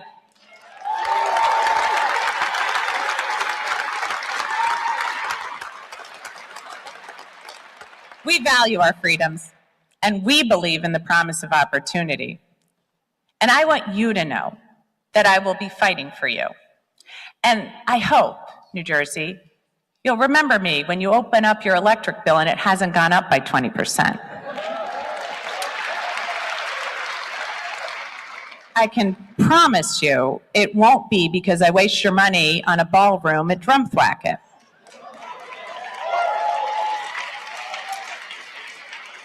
I'm going to spend every minute trying to make New Jersey more affordable and open doors to opportunity across our state, because that's our history here. Opening doors to opportunity. Patriots who manned Harriet Tubman's Underground Railroad stops from Cape May to Jersey City. Labor leaders like Peter McGuire, who spurred the fight for fair wages and good working conditions. Alice Paul, who fought for equal rights, including a woman's right to vote. And Rabbi Joachim Prince, who fled Nazi occupation, marched with Dr. Martin Luther King, and reminded us that the most urgent, the most disgraceful, the most shameful, and the most tragic problem is silence. Not here, not New Jersey.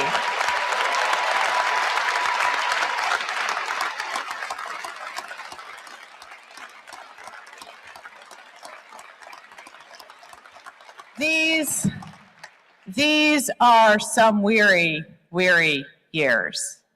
But I will be damned if in this state at this time we cry any silent tears. We refuse to be silent, as so many doors are shut on too many of our friends and neighbors, too many children and seniors who don't have enough to eat. People who work too hard and still can't get ahead. Communities living in fear. Children who are afraid their parents will disappear in an ICE raid while they are at school. As we see Washington trying to shut the door on opportunity, on your safety and security, on education, on healthcare, on access to good jobs, on innovation and investments in energy and infrastructure, as we are seeing doors shut for families, for working people, for vulnerable communities, as they attempt to roll back the tide of progress, not here.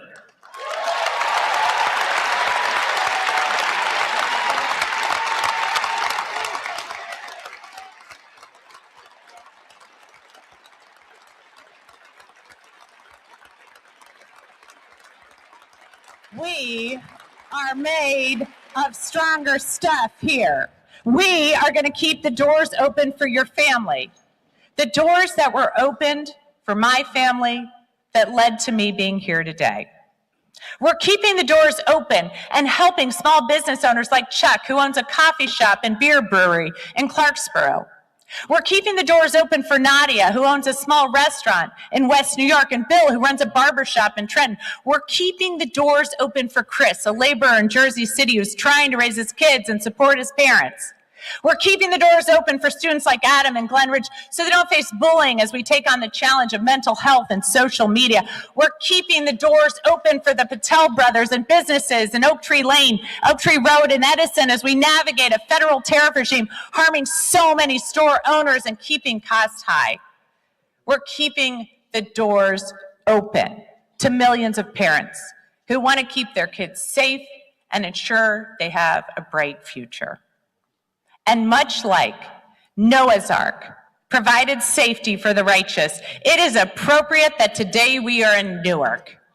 We are here today to create a new haven, a new ark to open the door for those who thirst for liberty and prosperity.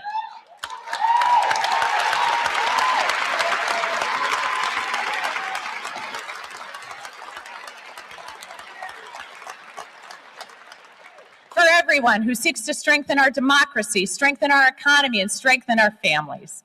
And the key to all of this is opportunity. It's not a guarantee for success. It's a guarantee at a shot. And New Jerseyans know that. That's why our state always punches above its weight. Because we know exactly what we can do if we are given a shot. We can lead scientific innovation, create art that moves millions, build small businesses to lift up entire communities and homes to pass on to our kids. But for families to succeed, they need to be able to afford to live here, to thrive in New Jersey.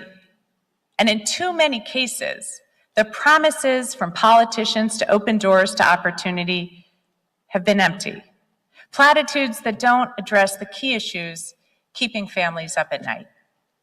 But I promise, as your governor, if it's keeping you up at night, it's going to be keeping me up at night. And as I have traveled across this state, speaking to thousands of New Jerseyans, your stories have stuck with me. But even more often, I heard you talking about your concerns for others. How are my neighbors going to feel safe? How are my children going to succeed? How are people who are struggling going to get access to food and health care? And most inspiring, how can we help? Your stories are why, again and again, I'm reminded of why I love New Jersey. And I have heard, beneath the noise, beneath the politics, a simple truth. Too many people are working too hard and still falling behind. They worry about rent or mortgage payments that rise faster than paychecks. They worry about the cost of childcare that rivals college tuition. They worry about utility and healthcare bills that feel unpredictable and overwhelming. They worry about whether their children will be able to build a life in this state. And these concerns are not abstract, they're not ideological, they're an everyday reality for people in this state. So let me tell you plainly what my administration stands for. Lowering cost, taking care of your kids, making government accountable to the people.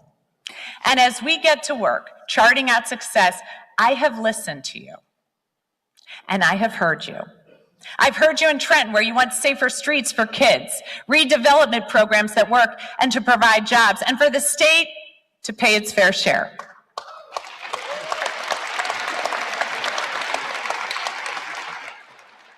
I've heard you in South Jersey, where you want jobs and transportation investments, innovative businesses, and not to be forgotten or left behind.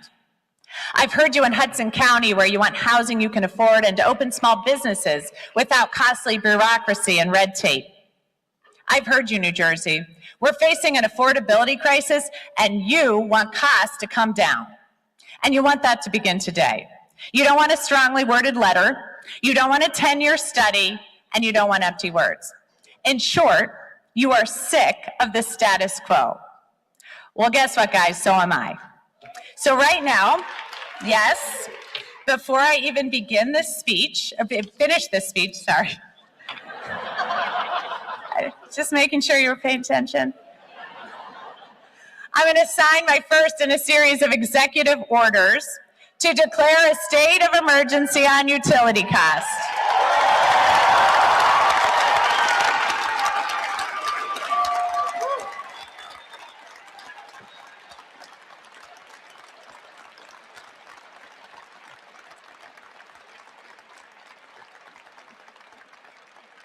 First, I am issuing an executive order giving the New Jersey Board of Public Utilities the authority to pause new utility requests for additional rate increases, and I will freeze rate hikes to finally provide families with real relief on their energy bills.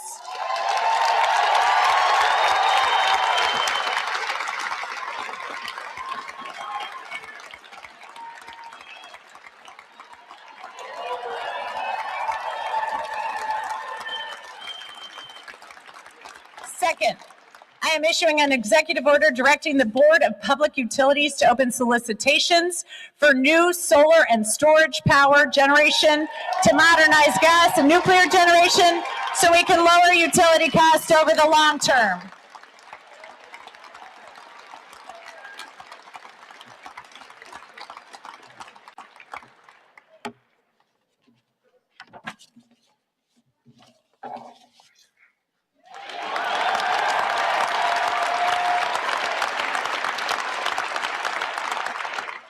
This is just the beginning, not of my speech, of my work. We're going to take on the affordability crisis and we're going to shake up the status quo. It won't be easy, and hard choices have to be made to drive down costs as the federal government slashes funding and slams doors to opportunity. But as I learned in the Navy, the only easy day was yesterday. But luckily, we don't need easy here in New Jersey. We have grit. We're tough. And when you hurt our families, we're going to fight. We're going to fight for jobs. We're going to fight for housing families can afford, for good schools, safe streets, and ending skyrocketing utility costs. And look, I know that there are people here, some of them behind me probably, who didn't vote for me.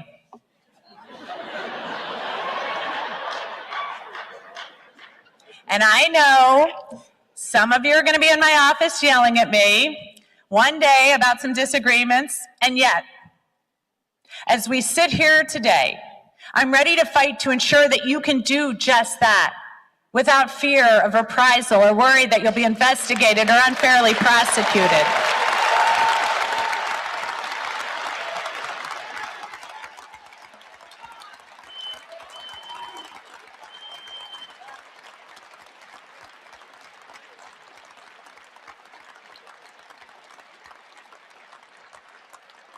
I took an oath over 25 years ago to do just that, and you saw me taking it again today.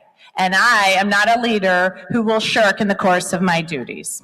So I learned a lot of important lessons in the Navy. I learned that often it's not the profound or the revolutionary that is needed to accomplish the mission. Sometimes it's the basic brass tacks of getting the job done, recognizing and doing your duty. Under this administration, agencies will be judged by results, not rhetoric. We will work to make government more transparent. We will work to save you time and money. You may not agree with every decision we make, but you'll know why we made it. And you'll know that all of our decisions are made putting you, the public, first. To my esteemed colleagues in the state legislature, my cabinet, and all the elected officials and civil servants across the state, we have all chosen this path of public service. It's a noble calling and it's a privilege. We have a shared responsibility and opportunity to make people's lives better. We do so through competence, knowing that others are depending on us so they can open their businesses, feed their families, or ensure their children are safe and attend great schools. We have to have a strong moral compass to serve. Self-dealing and opportunism are antithetical to our service. And we have to serve with compassion. Sometimes we work with people at really tough times in their lives, when they've suffered a tragedy, when a loved one is facing prison, or when they're scared for their children, or, as I can personally attest to, after they've had a really tough day and had to bring a colicky baby with them to get a driver's license. It is in our power to make their lives easier, better. And at the heart of it, we serve with commitment, a desire to better the world. And at the dawn of our nation, as some of our very first public servants embarked upon their work to better New Jersey, the people of New Jersey chose a state motto. They were among the first to do so. On the heels of a horrible war, they narrowed in on those two things that they felt their countrymen had fought and died for: liberty and prosperity. Today, I take up their work again, protecting liberty, ensuring that power is not placed in the hands of a few, but rather that the universal rights of all New Jerseyans are protected, and prosperity through opening the door to opportunity. That is my commitment as your 57th governor. Thank you. Thank you. And may God bless the great state of New Jersey, and may God bless the United States of America. Thank you.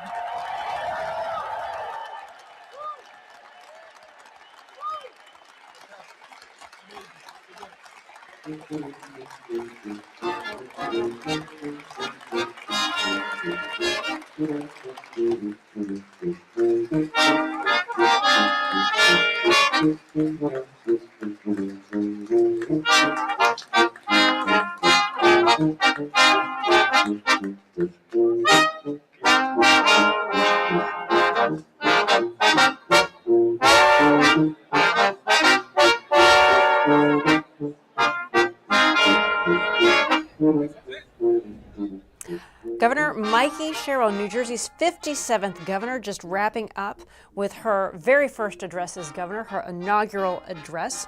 She is at the New Jersey Performing Arts Center in Newark, where just a few moments ago she took the oath of office along with Dr. Dale Caldwell as New Jersey's new lieutenant governor. This event is being attended by more than 2,000 people. Some of the notable members of the audience include former governors. We have former Governor Phil Murphy, Chris Christie, John Corzine, Jim McGreevey, Don DeFrancesco, Christy Whitman, Tom Kaine. Governor Mikie Sherrill is just making her way through some of the dignitaries on the stage. Again, that first row on to your right, former governors. You had the Senate President as well as Assembly Minority Leader Anthony Bucco. You have a State Senator, U.S. Senator Cory Booker there. Some other, as she noted, even people who did not vote for her on the stage as well. I'm joined by former New Jersey lawmaker John Wisniewski. He is also someone who has run for governor before, and I want to bring him now to get some of his thoughts and reflections. John Wisniewski, good to see you. Thank you for joining me today. Well, thanks for having me on. Good to see you as well, Laura. Yeah, well, let me get some of your takes from Governor Mikie Sherrill's inaugural address. Some of the things that I pulled out as she was going through her remarks is, let me plainly say what my administration stands for: lowering cost, taking care of our kids, and making government accountable to the people. What are your impressions? Well, I thought the closing song really underscored what's going to be necessary for any new administration. I heard the tones of "Luck Be a Lady" tonight by Frank Sinatra being played by a jazz ensemble. And every new governor is going to need a bit of luck, because New Jersey is a very difficult state to govern. When you talk about affordability, I was in the Assembly for 22 years. I took office in the middle of Governor Christy Whitman's term. And, back then the discussion was not very dissimilar. Affordability, property taxes, probably the number one issue on every New Jerseyan's mind. What can be done? And people of New Jersey have almost become skeptical when they hear discussions about property taxes because they've heard 20 or 30 years of discussion about it and not really seen any meaningful change. I think that's the number one issue for this governor or any new governor, to be able to address affordability in a meaningful way.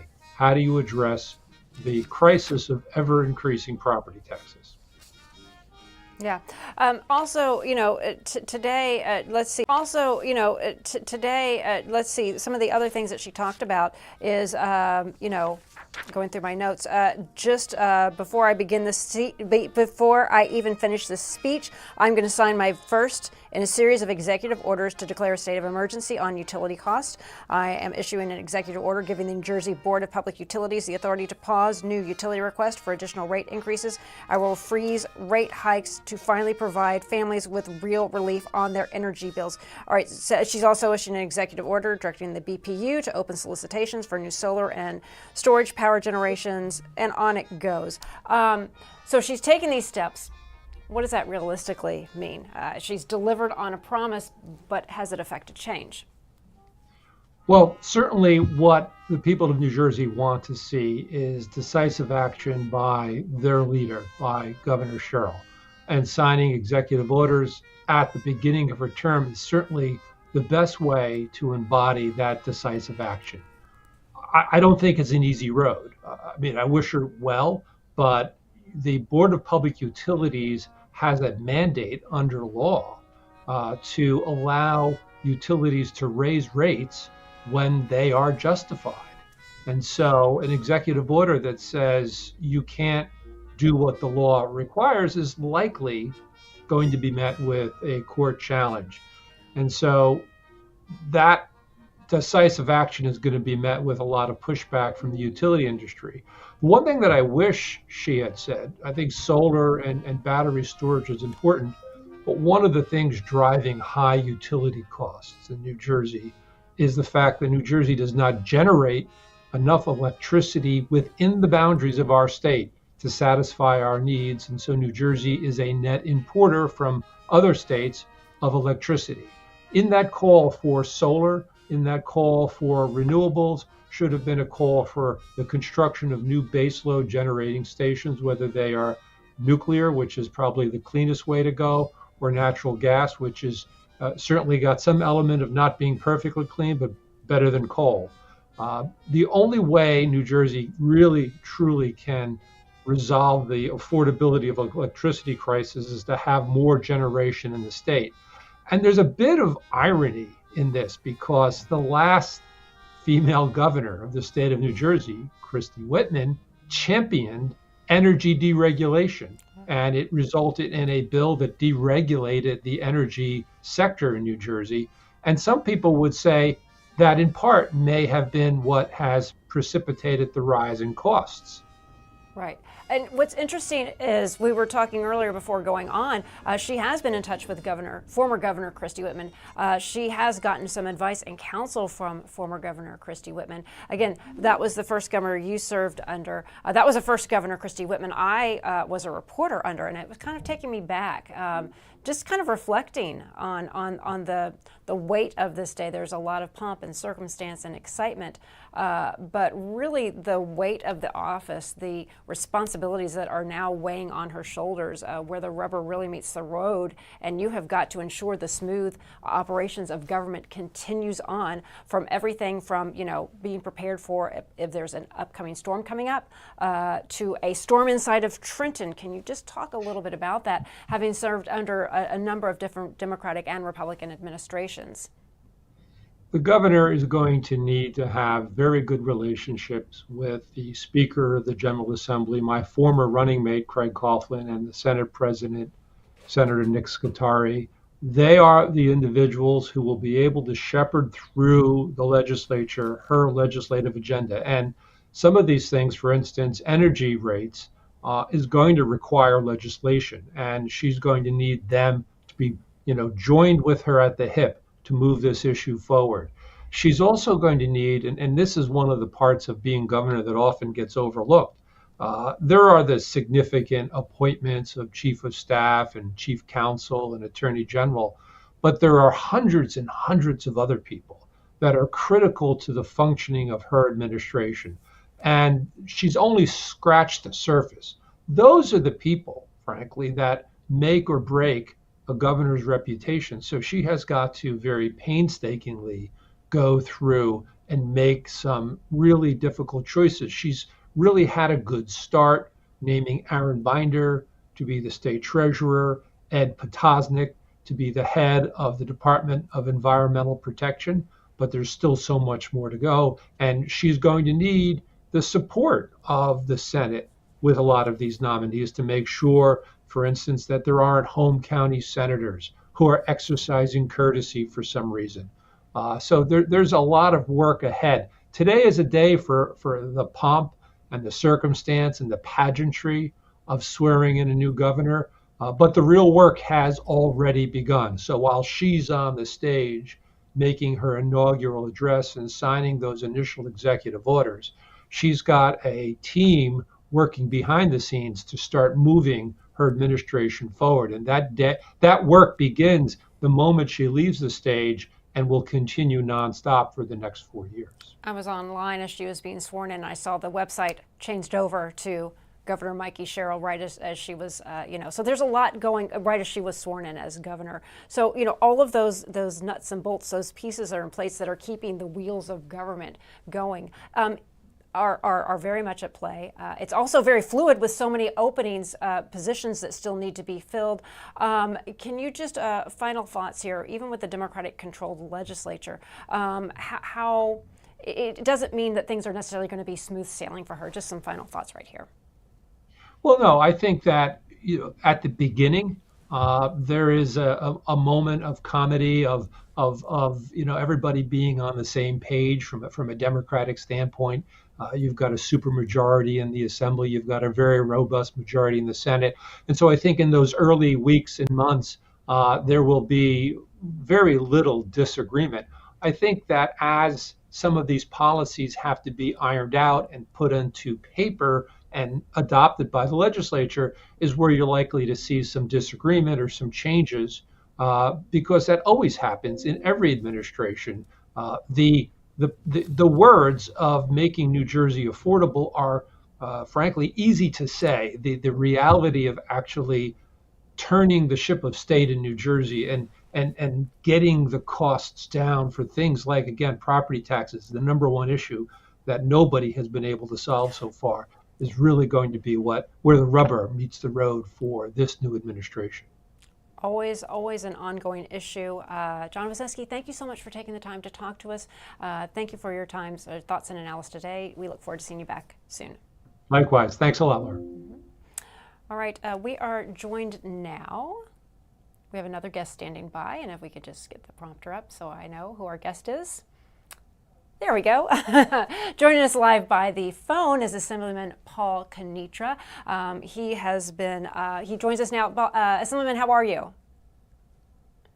Hi, Laura. How are you? I'm very well. Well, first of all, I just wanted to get your thoughts and comments on Governor Mikie Sherrill just giving her first address as governor. What did you think? How did she do? What was missing? What would you have liked to have heard? I had the choice between watching the address and getting a root canal done, and I chose to get the root canal. It seemed like it was a more fun use of my my afternoon. Yeah. So, well, so that speaks volumes. What did you think about some of her remarks? She said, "Let me tell you plainly what my administration stands for: lowering costs, taking care of our kids, making government accountable to the people." What did you think?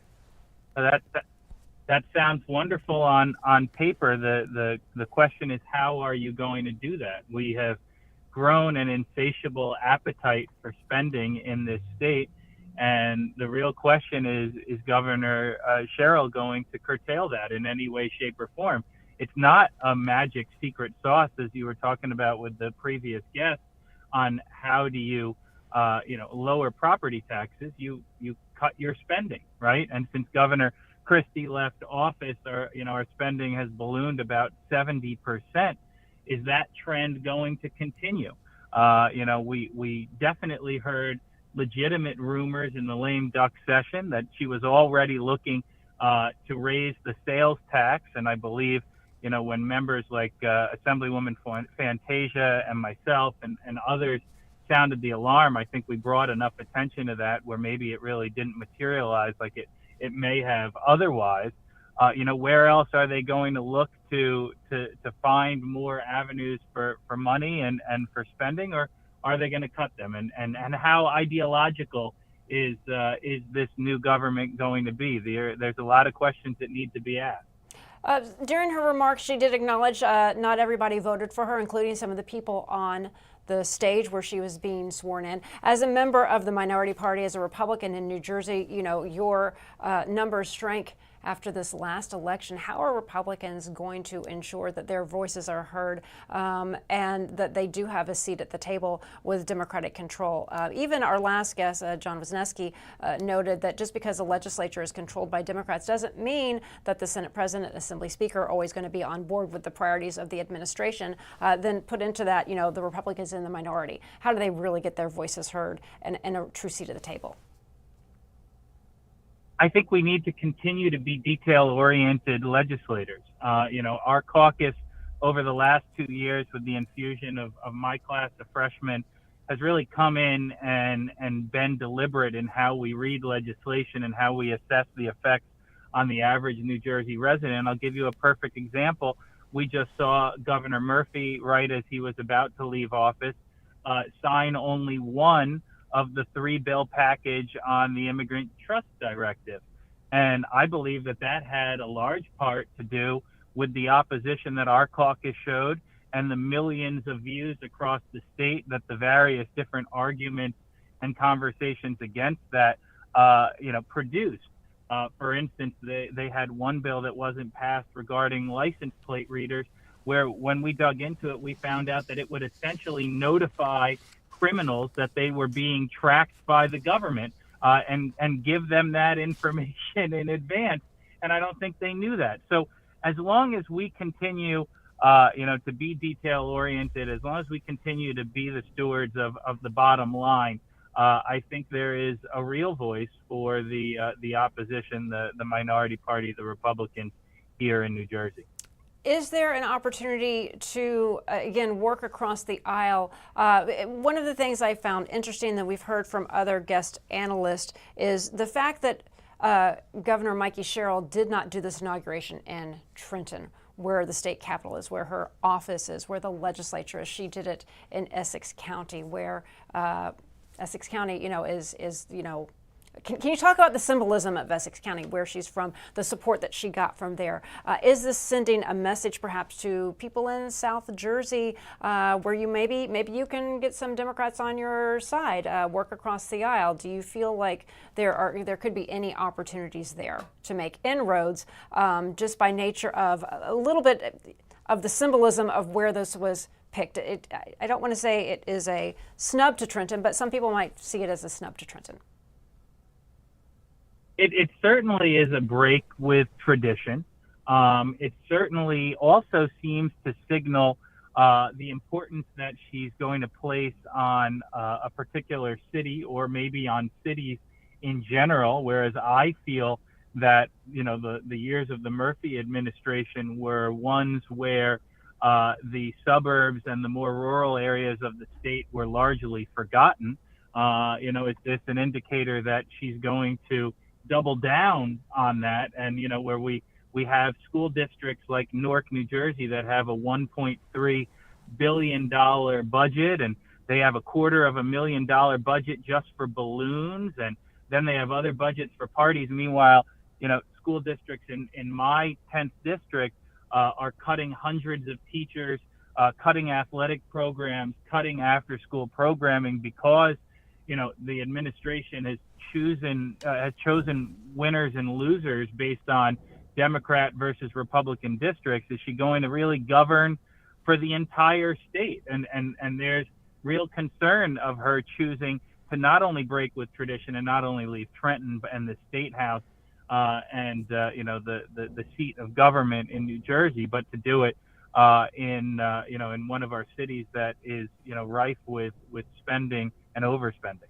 You mentioned cuts to education in certain districts. I mean, the first job that she's going to have to really also sink her teeth into is balancing the state, presenting a state budget. The legislature must balance that budget, and school funding, education is where so much of the money goes to.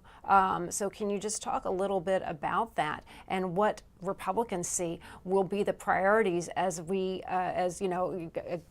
Mikie Sherrill is going to have her 100-day priorities. Do the Republicans have the same? If so, what are those priorities? Well, I definitely think we do want a new school funding formula. The current formula that we have, they can't even show us the data. They can't even show us the inputs for the data, which essentially shows us, despite multiple court victories and challenges, that they're just in a back room as the final step, doling out where the money goes.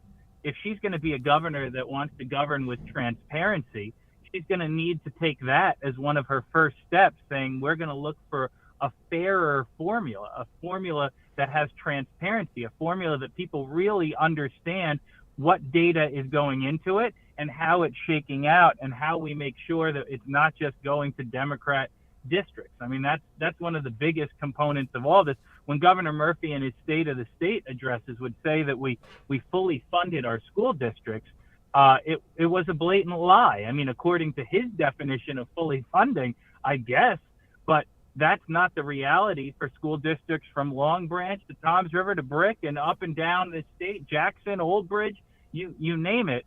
And that's affecting hundreds of thousands of families and students. And they're going to need to start with that. But they're going to need to look elsewhere. I know you talked about utilities and utility costs. Are they going to subsidize industries that can't stand on their own? And are they going to use taxpayer dollars to do that? Because when they do that and they, for instance, put money towards offshore wind, which is 10 times the cost of natural gas, they're saying to the residents of New Jersey, we care more about waving the green flag than we do affordability. Yeah. And you can go down the list on ideological decisions like that, like the REAL Act that's going to deal with flooding coming up, and on and on and on. Assemblyman, thank you so much for taking the time to speak to us. We really appreciate it, and we look forward to checking back in with you as Governor Mikie Sherrill begins her 4 years in office. Assemblyman, thank you so much. Thank you, Laura. And we want to thank you for watching On New Jersey and our coverage of the inauguration of Governor Mikie Sherrill, New Jersey's 57th governor. I'm Laura Jones. Stay with us as we continue here on New Jersey. Later this evening, Governor Mikie Sherrill will be enjoying her gubernatorial inaugural. We'll see you back here next time. ONNJ.com. I'm Laura Jones. Thanks for watching.